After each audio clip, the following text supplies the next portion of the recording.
تعال نتكلم على مراتب الحب. ترى مو الحب انت، حنا الحب فاهمينه غلط. الو نعم سلام هلا. والله انا حبيت صوتك، او وانا حبيت صوتك يا شيخ، ما اعرف حبيتك وانا حبيتك، قلبي صوبك ينبض وانا قلبي بس اشوفك ادوخ. تعرف اني عشقتك؟ لا انت فاهم غلط، انت عشقت اتصالات طال عمرك، انت عشقت الرقم، ليس هذا الحب. تعال نتكلم عن مراتب الحب.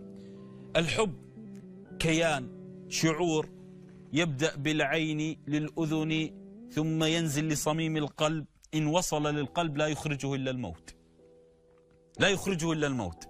لهذا ترى المحب أعمى.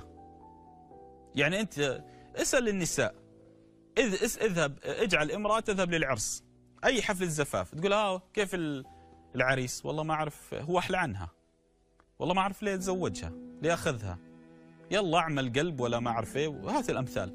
تسأل وش كيف العروس؟ والله نحوله، ما أعرف كيف حبها. ترى المحب أعمى. أنت نظرت جسدا، هو نظر روحا، هذا الفرق بينك وبينه. تجد رجل جميل يتزوج امرأة بشعة، هو ما حب جسدها، حب روحها. تجد امرأة بشعة جميلة تزوجت رجلا بشعا. تجد غنية تزوجت فقير. تجد فقير غني تزوج فقيرة.